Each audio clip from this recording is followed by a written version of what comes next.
Welcome, incredible mysteries viewers, to a story that has haunted a nation for over 70 years. A tale of promises broken, trust betrayed, and thousands of innocent lives seemingly swallowed by the very state that vowed to protect them. This is the chilling account of the vanishing Yemenite children, Israel's darkest secret. Part 1. The Promised Land, a perilous arrival. In the late 1940s, a dream took flight.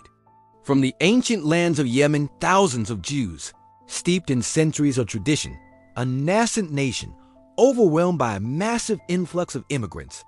These were the 𝐕𝐝𝐝, rudimentary transit camps where sanitation was poor and medical facilities strained to breaking point.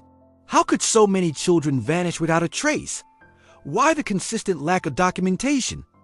Allegations pointed to a systematic scheme where infants and toddlers were removed from their biological parents and given for adoption to wealthier, primarily Ashkenazi Jewish families, both within Israel and abroad. A perceived notion that these children would have a better life, a more modern upbringing. Perhaps even implicit or explicit eugenic-like attitudes present in segments of the nascent establishment. Nurses, social workers, even doctors were implicated in later testimonies, accused of facilitating these adoptions. The parents, despite their profound grief, started talking, comparing notes, and the horrifying truth began to emerge. They weren't alone. The 𝐕𝐢𝐝𝐞𝐢𝐿 and 𝐷𝐸𝐿 commissions each delved into the records. And the fact that thousands of files remained sealed for decades, some even until 2071, this secrecy only amplified suspicions of a massive cover-up.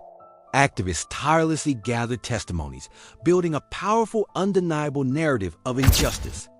Their overarching conclusion: most children die from disease. They found no evidence of a systematic, state-sanctioned kidnapping conspiracy. Their grief compounded by incredulity and what felt like dismissive, sometimes racist, attitudes. Documents have been declassified. While not a smoking gun for systematic kidnapping, they indicate a shocking degree of ethical laxity, a blatant disregard for parental consent in numerous cases.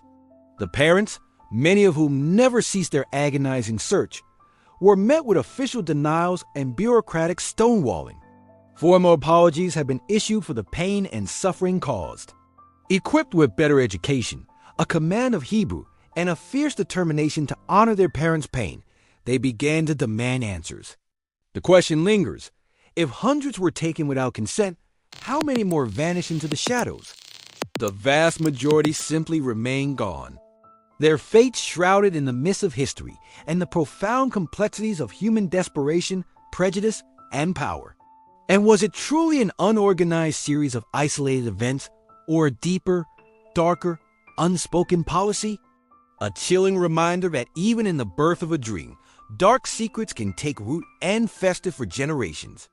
It remains one of Israel's most enduring and painful mysteries. Stories emerged of young adults receiving draft notices for brothers and sisters who had supposedly died as infants. These glaring inconsistencies fueled public outrage, but the fire of their unanswered questions never truly died. They were told their sorrow was rooted in primitive customs. What do you think happened to the vanishing children? Share your theories in the comments below, and don't forget to like this video and subscribe to Incredible Mysteries for more untold stories from the shadows of history. That they simply couldn't understand modern medicine, but their hearts knew a truth the state refused to acknowledge. This was the backdrop, the chaotic stage where a nightmare would begin. Embarked on Operation Magic Carpet, an extraordinary airlift to the newly born state of Israel. Your child needs treatment, they were told. Leave them with us. What followed was a pattern. A chilling, consistent pattern that would haunt generations. They arrived, often frail and impoverished, speaking a different tongue, their eyes filled with the promise of a homeland. No body was shown, no funeral arranged, no proper burial site revealed, just a cold, final pronouncement that shattered their world. They were told it's God's will, or that the grave was already filled. But a gut feeling, a maternal instinct, screamed otherwise. But the Promised Land was also a land of immense challenge.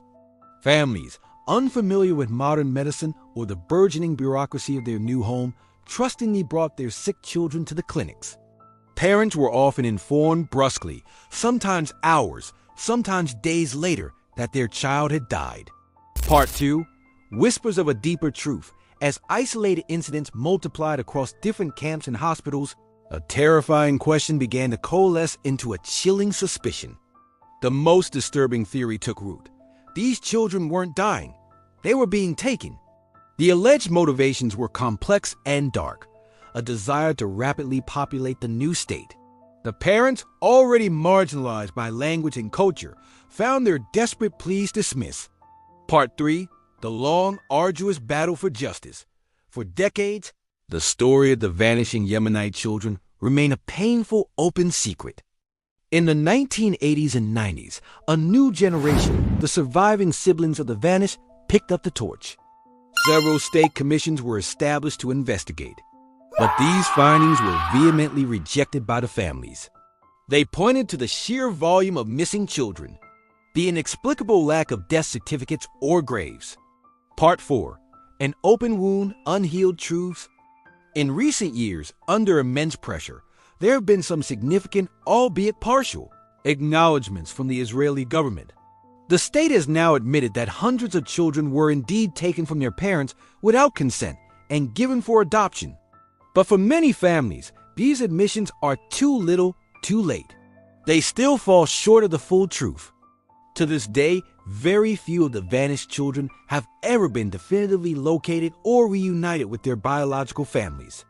The story of the vanishing Yemenite children is more than just a historical event.